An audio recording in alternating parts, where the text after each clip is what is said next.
Schedule की बात कर लेते हैं, कैसे पढ़ना है। बात सुनिए आप,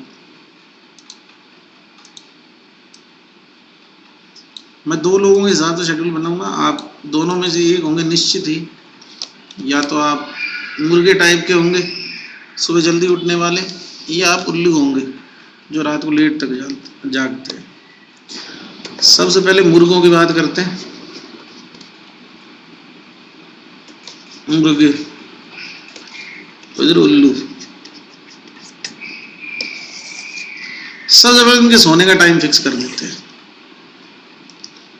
जो मुर्गे हैं वो जनरली रात को 12 बजे सो जाते हैं, तो इनका स्लीपिंग आवर्स हो गया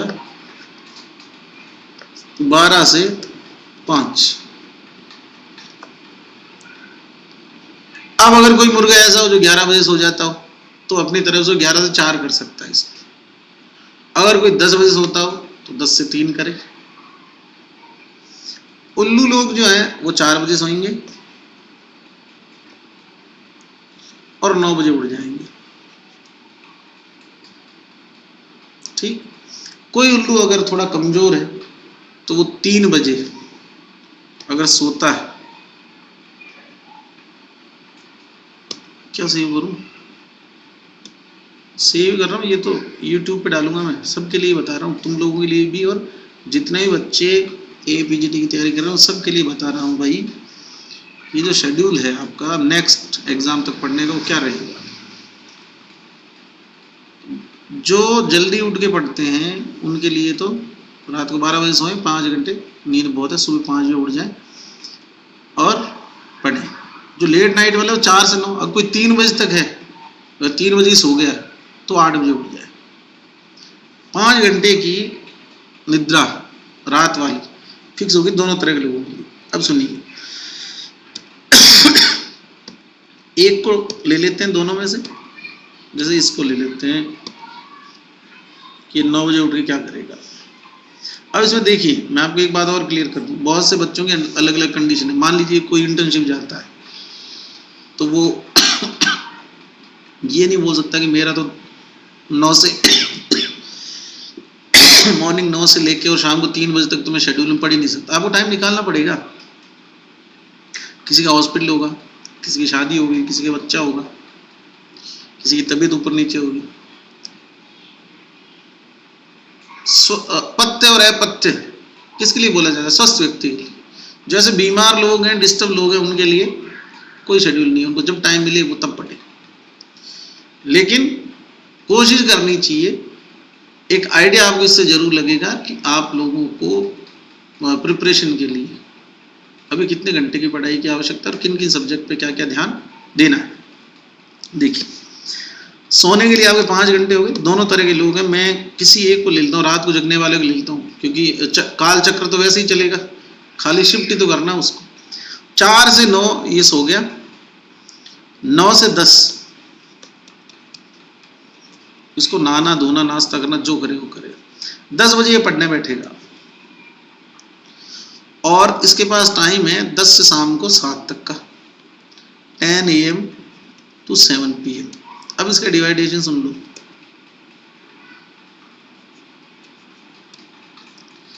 मतलब कितने घंटे हो गए? ये तो 5 घंटे की नींद हो गई।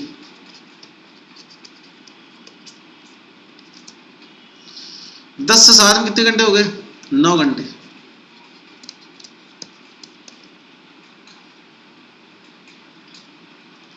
इन 9 घंटों में इसका 1 घंटा दिन को खाने का, 1 घंटा इसका दिन को ये नहाने वाने का, और 1 घंटा इसके लिए एक्स्ट्रा दे दो तो पीछे 9 में से 6 घंटे बचते हैं। सुबह 10 से शाम की 7 में अगर आप 33% समय जो है वो फालतू निकाल दो और ओनली 66% ही उसका प्रॉपर पढ़ने में दो, तो 6 घंटे की पढ़ाई आपको दिन को होगी। दिन के टाइम में आपको 6 घंटे पढ़ गए, आप शाम को 7 बजे तक। 7 से 9 मान लो आपकी कोचिंग है, 7 से 9 कहाँ होती? 7 से 8 ये क्लास होगी। 8 से 9 खाना वाना खा लो, घर पे बात करनी है तो कर लो, जो करना है वो करो। जिससे करनी वो करो, 9 बजे फ्री हो जाओ, 9 बजे वापस स्टार्ट होना है। 9 से तुम्हारे पास टाइम है, मैं 4 मान के चल रहा हूँ, आप अपने हिसाब से एडजस्ट करेंगे, लेकिन ओवरऑल टाइम वो लिखूंगा 9 से 4 AM है, 10, 11, 12, 1, 2, 3, 4 कितने हो गए? 7 घंटे। इन 7 घंटों में तुम चाह कर भी कुछ खराब कर ही नहीं सकते, क्योंकि रात है, क्या खराब कर लोगे। लेकिन दिन वाले अगर खराब भी करना चाहे इन 7 घंटों में से, तो इधर तो 3 घंटे खराब करे थे, इधर 2 कर लो यार, 5 घंटे तो ईमानदारी से बचते हैं। कोचिंग के अलावा आपके पास में सेल्फ स्टडी जो टाइम बचता है वो 11 घंटे का। कब? जब तुम नालायक हो तब 11 घंटे,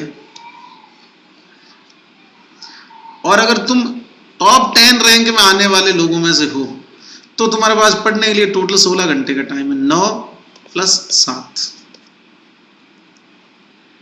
अब जैसे मान लीजिए कोई इंटर्नशिप वाला है, पहले मैं इसको इधर डे पे शिफ्ट कर देता हूँ कि डे में कैसे क्या रहेगा। नहीं तो मुर्गे बोलेंगे हमने क्या करा है, अरे तुमने कुछ नहीं करा, तुम्हारे भी इतना कितना टाइम निकले, क्योंकि सोने घंटे तो 5 दिए हैं। इधर आओ, 5 से 6 1 घंटा तुम्हारा सुबह नहाने धोने वगैरह वगैरह, जो भी नाश्ता वास्ता जो करना हो, बनाने हो, वही ब्रेड जो भी, 6 बजे बैठ जाओ। 6 बजे बैठोगे और शाम को अगर 7 बजे कोचिंग का टाइम माने, 6 से 12 और 1 13, और इस सर कितने घंटे? 13। अब इसमें सुन लो जो सही सही टाइम लगेगा तुमको, 1 घंटा सोना है, 1 घंटा दिन को खाने का, 1 घंटा रेस्ट का, फोन ऑन चलाओ जो भी करना है, तो 10 घंटे प्योरली बचते हैं। अब 7 के बाद में 8 बजे तो हो गई कोचिंग खत्म, 8 से 9 तुमको जो खाना वाना करना है वो करो। 9 से 12 कितने घंटे होते हैं? 3 घंटे। इन 3 घंटों में से अगर तुम, अब चलो ये 13 थे, इसमें बोली तुम कितने उड़ा दिए अपने? 3 घंटे उड़ा दिए ना, 3 घंटे तो इनके उड़ा दिए, और इसमें से 1 घंटा उड़ा दो, तो 10 ये बचते हैं और 2 ये बचते हैं। कितने घंटे हो गए? 12। कितना ही टाइम खराब कर दो तो भी 12 घंटे बचते हैं। वैसे कितने बचते हैं? 13 और 3 16। अब जो लोग इंटर्न कर रहे हैं, या जिनको इंटर्न में रेगुलर जाना पड़ रहा है, या जिनके टीचर परेशान कर रहे हैं, या जिनको OPD IPD ड्यूटीज लगती है, या जिन्होंने प्राइवेट हॉस्पिटल्स कर रखे हैं, उस हर व्यक्ति को एक चीज तय करनी पड़ेगी। अगर आप रात को पढ़ने वाले हैं और आपकी पढ़ाई 11-12 घंटे से कम है, तो आप इस टाइम खतरे में हैं 2022 APGT के पॉइंट ऑफ व्यू से। अगर आप दिन में पढ़ने वाले हैं, जल्दी उठ गए, तो भी अगर आप 11-12 घंटे की पढ़ाई नहीं कर रहे तो आप खतरे में। अब मैं ऐसे क्यों बोल रहा हूँ आप खतरे में, क्योंकि जो लोग सेलेक्ट होंगे उनके पास में डेली के 4 घंटे नींद के अलावा खराब करने पर भी 12 घंटे पढ़ने के लिए अवेलेबल है। अब इसमें कई फैक्टर भी है, जैसे अपन लोग या आप लोग मुझे ऐसे बोलते हैं कि मेरे को तो बहुत भूलता हूं। तू भूलता है क्योंकि तूने 7 दिन में डेली की 6 घंटे के हिसाब से 42 घंटे पढ़ाई करी,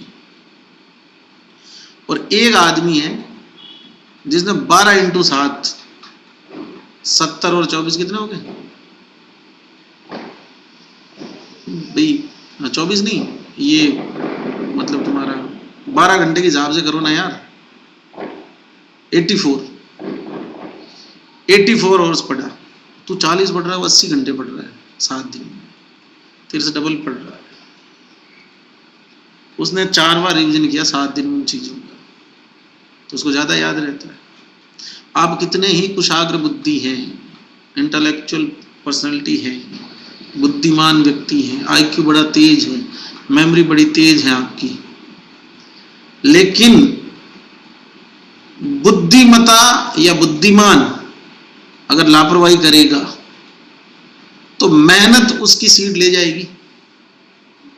मान लीजिए मुझे एक बार पढ़ने से याद होता है और मेरा दोस्त है उसको 4 बार पढ़ने से याद होता है, लेकिन मेरा दोस्त मेरे से 4 गुना ज्यादा टाइम दे रहा है पढ़ाई को, तो मेरे बराबर हो गया वो, क्योंकि याद तो हो गया ना। मेरे को एक बार में उसको 4 बार। अब मैं इस ओवर कॉन्फिडेंस में अगर पढ़ना कम कर दूं तो वो पक्का जीत जाएगा। इस टाइम सबके पास पढ़ने के लिए 12 घंटे बहुत इजीली है। अगर डेली के 12 घंटे की पढ़ाई में कुछ भी कम होता है और अगर उसमें आपके प्रयास में कमी रही है या आपने उसमें कमी रखी है, देखो मैं आपको क्या बोल रहा हूँ, मैं हमेशा बोलता हूँ कि दिन की 12 घंटे पढ़ाई का मतलब होता है कि आपको सीट पे 16 घंटे बैठना है, तब 12 घंटे की पढ़ाई होगी। 12 घंटे ईमानदारी की पढ़ाई का मौका इस टाइम सबके पास है और सभी लोग जो टॉप 50 में आएंगे वो इस टाइम 12 घंटे पक्का बैठ रहे हैं, इस चीज की गारंटी है। अब अगर इसमें तुम लापरवाही करोगे उतना ही उसको एडवांटेज मिलता जाएगा जो तुमसे जस्ट आगे वाली सीट पर आएगा। एक तो टाइम खराब नहीं कर रहा, मतलब वो 12 बराबर पढ़ रहा है, तो एक गैप तो ये बन रहा है कि वो प्रॉपरली अनुशासन में रह के पूरी चीजों को पढ़ पा रहा है तुमसे ज्यादा बार।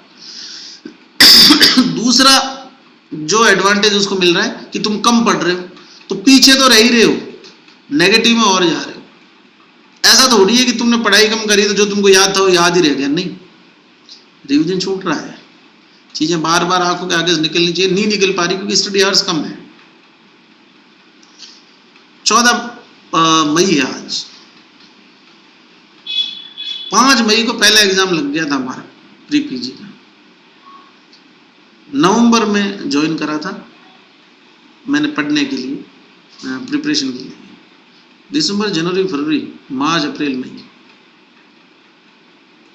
ऑनेस्टली जो ईमानदारी जो तैयारी करी थी वो 6 महीने की। उससे पहले कॉलेज में यूजी लेवल पे जो पढ़ा वो डेफिनेटली काम है, संहिताएं पढ़ी कभी खराब नहीं जाती, मेडिसिन पढ़ी काम आई। लेकिन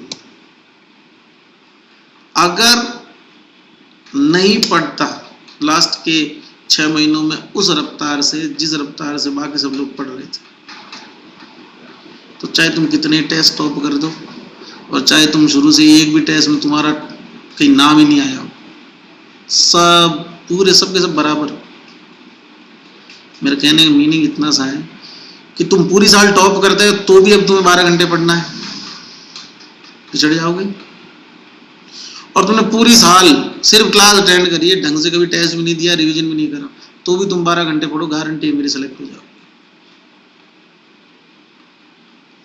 12 घंटे की पढ़ाई का समय निकालना पड़ेगा। उसमें जितने एक्सक्यूज या जितनी समस्याएं तुम बताओगे ना, देखो एक तो आदमी होता है कि उसको प्रॉब्लम आ रही है लेकिन वो सोचता है नहीं यार मुझे सेलेक्ट होना है, मुझे कैसे ही करके यहाँ से माथा फोड़ी करके अपना अपनी मजबूरी वाला जो टाइम उसको कम से कम करके उसमें मुझे पढ़ना है, समझ रहे हो।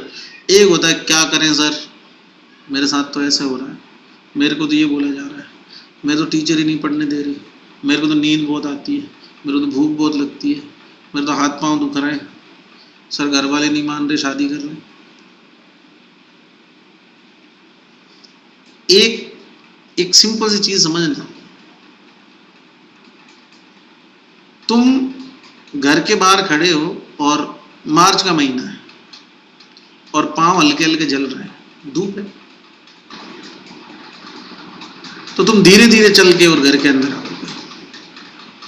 तुम आज घर के बाहर नंगे पैर जाके खड़े हो जाओ, तुम भाग के अंदर आओगे, चाहे तुम्हारा घुटना ही टूटा हुआ हो। क्यों?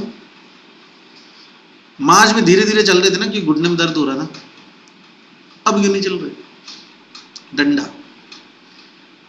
अपन लोग उस प्रकृति के लोग हैं, जब तक सिर पे डंडा नहीं पड़ता ना तब तक अपन सीरियस लेते नहीं चीज। और कुशाग्र बुद्धि असली में वो है जो डंडा पड़ने से पहले ही हाइपोथेटिकल डंडे समझ आए कि भाई फार्म आया कि आया, एग्जाम की डेट आएगी आई, 15 अगस्त आ गई तो जून जुलाई अगस्त, मेरे पास दिन बचे 80 दिन बचे, 80 दिन बचे। 15 अगस्त डेट आ जाए कल, तुम सबको सब याद होगा, तुम सबकी सारी समस्याएं खत्म हो जाएगी और आ सकती 15 अगस्त डेट, क्या दिक्कत है? मैक्स टू मैक्स अगर तुम्हारे पास कुछ है, मैक्स टू मैक्स अगर तुम्हारे पास कुछ है तो वो 100 दिन है, और शायद 100 भी नहीं है। रिपीट लेक्चर्स पे, रिपीट मोड पर लेक्चर देखना सेल्फ स्टडी बिल्कुल होगा ना, आप स्पीड बढ़ा के देखो, लेकिन रिपीट मोड पर लेक्चर्स लाइक अगर आप रिवीजन के लिए देख रहे हैं तो उनकी 1.5 गुना स्पीड करके देख सकते हो जल्दी के लिए। अगर आप फर्स्ट टाइम पढ़ रहे हो तो आपको प्रॉपर देखना ही है, सबसे पहले सिलेबस पूरा करना है। लेकिन आप कवर कर रहे हैं लाइक आप रिवीजन कर रहे हैं तो आप स्पीड बढ़ा के देख सकते हैं। आप प्रीवियस रिवीजन है ना, इंटू 1.5 करके देखो, 1.25 भी देखो। प्रीवियस वाले में क्या दिक्कत है, स्टडी आवर्स में जाएगा, सुबह 2 घंटे क्लास ले लो उसकी, वो तो अब पढ़ा हुआ तो अब याद रहेगा ना। ऐसा तो नहीं कि चरक चुशुत पहली बार देख रहे हो तुम, बीएमएस करेंगे बच्चों। तो मेरे कहने का मीनिंग इतना सा है, रिपीट लेक्चर देखो, रिपीट लेक्चर्स तब जरूरी है जब आप कोई संहिता उठाओ और आपको लगे कि मुझे यार मैंने उस टाइम भी ढंग से नहीं पढ़ी थी और मुझे इसके बारे में कुछ ज़्यादा पता नहीं, तो और आपकी सीटिंग नहीं बन पा रही है, आप बैठ नहीं पा रहे, तो ऐसे केस में आप रिपीट पे जाएं तो थोड़ा सा आपका एक फ्लो बन जाएगा, आप रिदम में आ जाएंगे। फिर भले आप रिपीट वाला बंद करके सेल्फ पढ़ना शुरू कर दो। 8 आवर्स की स्टडी कर पाने जॉब कर 8 आवर्स, अगर देखो ये भी एक बड़ा वो है, अगर 12 घंटे के अंदर आदमी बैठ के भी ईमानदारी से नहीं पढ़ रहा है और बोल रहा है मैं 12 घंटे पढ़ रहा हूँ और एक्चुअल पढ़ाई उसकी 6 घंटे ही है, अगर 8 घंटे आपके वो हैं क्वालिटी वाले कि कोई माई का लाल आ जाए, चाहे खुद के पिताजी भी फोन करे तो बोले पापा मेरे पढ़ने का टाइम है मैं बाद में बात कर लूंगी, तो 8 घंटे में काम हो जाएगा। लेकिन उन 8 घंटों में उतनी ईमानदारी होनी चाहिए जितनी ईमानदारी आप रिजल्ट के टाइम एक्सपेक्ट करते हैं या क्वेश्चन पेपर फर्स्ट टाइम खोलते समय एक्सपेक्ट करते हैं कि मैंने इतना पढ़ा है, मेरे को जो आता है उसके अलावा क्या ही पूछेगा। ईमानदारी की अगर 8 घंटे भी है, अब इनकी देखो मजबूरी है कि जॉब है, कोई रीजन हो सकता है। अगर जॉब वैसी है कि 3 महीने अभी छोड़ के 3 महीने बाद फिर से ज्वाइन की जा सकती है तो जॉब छोड़ दो। अगर जॉब वैसी है कि नहीं मेरी तो कॉन्ट्रैक्ट है परमानेंट है, लेकिन 4 या 3 महीने की छुट्टी तो किसी भी जॉब में ली जा सकती है, नॉन पेमेंट वाली लीव ले लो, क्या होगा 4 महीने सैलरी तो नहीं आएगी। फैमिली में कोई डिस्टर्बेंस है या आप अगर फैमिली को फाइनेंशियली आप सपोर्ट करते हैं तो फैमिली में कुछ चीजों पे या कुछ खर्चों पे 4 महीने के लिए पॉज कर दीजिए कि मैं नॉन पे वाली लीव पे हूं और मेरे को चेंज करना पड़ेगा सिस्टम, क्योंकि देखो आपको बूस्ट होने के लिए कहीं ना कहीं तो सेक्रीफाइस करना ही पड़ेगा। आप तीनों में से कोई चीज नहीं कर पा रहे तो फिर आप 8 घंटे उस क्वालिटी के निकालो क्यों इनके 12 घंटों में भारी पड़े, समझ रहे? तो जो 12 घंटे नहीं पड़ेगा वो गया। अब बात आती है कि इन 12 घंटों में क्या पड़ेगा। इन 12 घंटों का डिवाइडेशन, पहले डे नाइट का सीन बता दिया तुमको, 2 तरह के लोग हो तुम। अब इन 12 घंटों में स्टडी जो है उसका सिस्टम कैसा रहेगा वो समझते हैं। देखिए आप बस 12 आवर्स है, टास्क क्या है आपके पास में, मैं थोड़ा सा अलग बताने की कोशिश करूंगा। Charak part first, Charak part second, Sushruta part first, Sushruta part second. इसके अलावा जो मोस्ट नेसेसरी चीज है रस और डीजी। इसके बाद जो तीसरी चीज आपके पास में आती है वो है मॉड्यूल्स।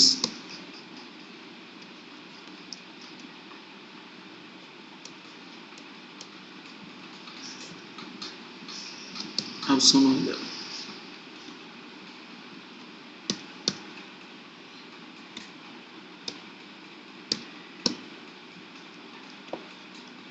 एक घंटा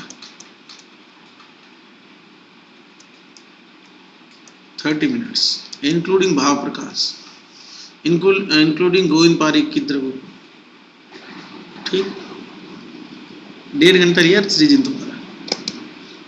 अब जो डेली क्लास वाला है ना, उसके अलावा जो मॉड्यूल्स हो गए हैं, जैसे मान लो अभी अपन अभी तो हुए नहीं, जैसे हिस्ट्री और पूरी हो जाएगी अभी, फिर रस और डीजी तो मैंने अलग से बता दी, हिस्ट्री पूरी हो जाएगी, फिर एना फिजियो पढ़ेंगे अपन, फिर एना फिजियो पूरी हो जाएगी, सारंगर पढ़ेंगे उस टाइम भी। तो जो हो चुके हैं उसको कम से कम जितने मॉड्यूल्स हो सके 30 मिनट्स पर मॉड्यूल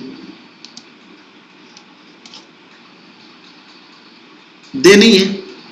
अब इन 30 मिनट्स में आप क्या करोगे, कम से कम उस मॉड्यूल के 5 पेज पढ़ोगे, 5 पेज हो जाएंगे मुझे पता।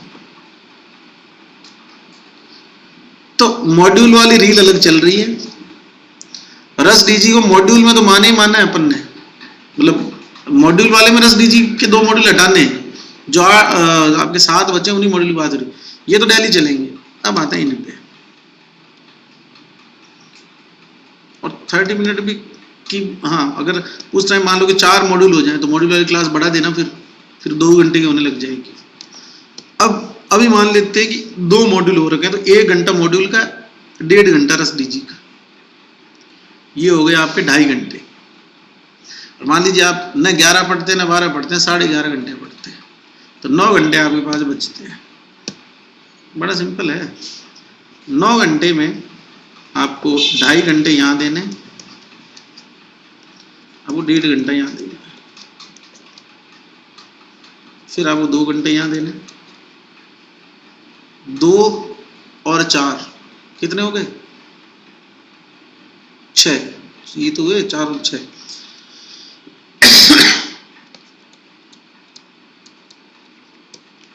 7.5।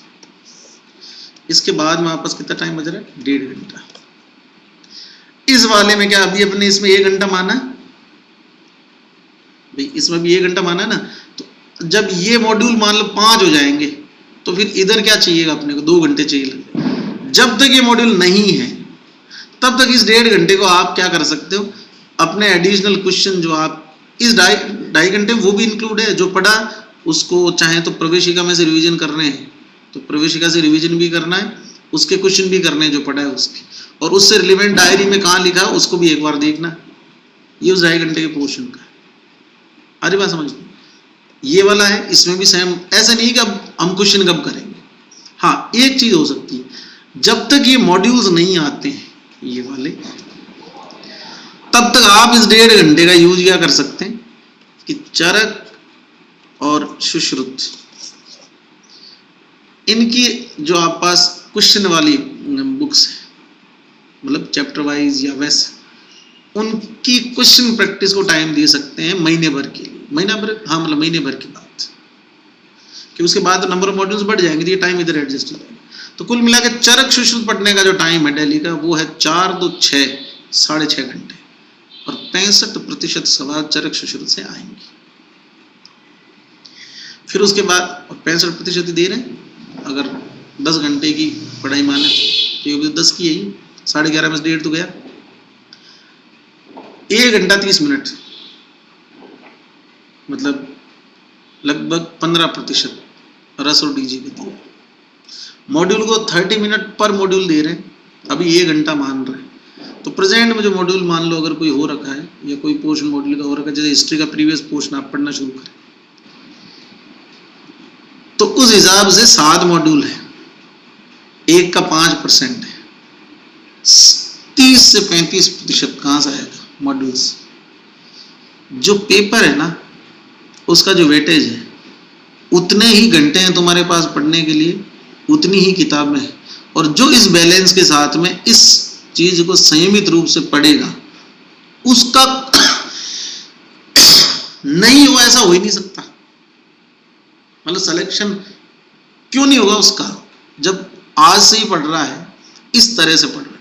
अब अगर यहाँ कुछ गड़बड़ होती है जैसे मान लो 1.5 घंटा तुम आज कहीं बिजी हो गए तो आज की रस और डीजी की लग गई। तुम आज 4 घंटे बिजी हो गए मान लो कहीं पे, तो सुश्रुत गई सेकंड वाली, रस डीजी गए और ये मॉड्यूल भी गए। अब तुम्हारा सवाल ये होगा कि क्या ये सब रोज पढ़ना है? ऐसे ही पढ़ना है, रोज पढ़ना है। अब वो टाइम है कि सब चीजों को साथ लेके पढ़ना है। अब जब तुम ऐसे सवाल करते हो सर पहले चरक फर्स्ट करो सेकंड करो, क्यों करे पहले? जो दोनों नहीं हो सकती क्या? दोनों को पर्टिकुलर टाइम देना यार। इससे क्या फायदा होगा तुम्हारे लिए? कुछ भी ऐसा नहीं होगा कि यार ये तो मैंने 1 महीना पहले पढ़ी थी अब तो मैं फिर से भूल गया। वो दीवार को धक्का लगाने वाली बात है कि तुम 15 मई से लेकर 15 जून तक दोनों चरक पढ़ रहे हो, सुश्रुत उठाई नहीं, फिर 15 जून से 15 वो जुलाई तक तुम वो पढ़ रहे हो सुश्रुत, चरक फिर भूल गए। ऐसे पढ़नी। आई बात समझ में? क्वेश्चन आज किसी के लेंगे नहीं, कोई क्वेरी हो छोटी मोटी तो पूछ सकता है। वागबट कब जब होनी होगी तो हो जाएगी, एग्जाम से पहले हो जाएगी, पक्की बात। पागल बच्चे हो तुम, समझा रखा तुमको सब, फिर भी ऐसी बातें करते हो तुम। वागबट के अंदर चरक सुश्रुत लिखी हुई बहुत सारी।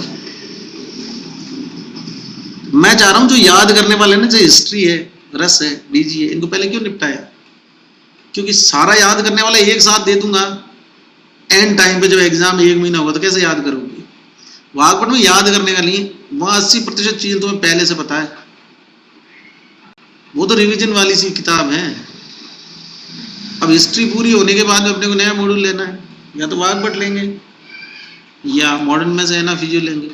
अगर हिस्ट्री वाले से पहले ये पूरा हो गया द्रव्य गुण वाला, तो इधर भी या तो वागबट, तो इसका मतलब नेक्स्ट जो है ना उसमें एक वागबट चलेगी और एक मॉडर्न का चलेगा, एना फिजियो। पहले एना चलेगी फिर फिजियो चलेगी, उधर एक आयुर्वेद टॉपिक में वागबट चलती रहेगी। कभी कभी ऐसा भी होगा कि मॉडर्न क्लास होगी नहीं और वागबट ही चलेगी पूरी 1 घंटे तक, जहां पर चीजें बहुत ज्यादा ईजी होगी। समझ रहे हो? तो ये हो जाएगा। अब 3 मॉड्यूल आगे चलेंगे वागबट के और एना फिजियो के। पहले एना होगी फिर फिजियो होगी, उसके बाद में 2 रहेंगे, शारंगधर और काश्यप। पहले नहीं, वो तो साथ चलेंगे, शारंगधर और काश्यप साथ चलेंगे। जीपी से प्रीवियस पेपर कब स्टार्ट करना है? जीपी से आप प्रीवियस पेपर स्टार्ट करो, अब ये 15 तारीख है ना, 1 जून से या 3 जून से कर लो, तब तक मोस्ट ऑफ द पोर्शन जो है ना वो कवर हो जाएगा। ठीक है? जीपी वाले तभी से करना, हालांकि चरक सुश्रुत हो गई है, रस डीजी भी हो गई है, लेकिन मैं चाहता हूँ एक बार वागबट का पोर्शन हो जाए और मॉडर्न के है ना फिजियो पॉइंट हो जाए, तो फिर कुछ ज़्यादा बचता नहीं है। क्योंकि शारंगधर काश्यप के बारे में खास बातें मैंने तुमको पहले बता रखी है, फिर भी मॉड्यूल पढ़ेंगे तो बाकी चीज़ें क्लियर हो जाएगी। ठीक है? कल मिलते हैं, कल की क्लास में। अच्छा एक काम और करना,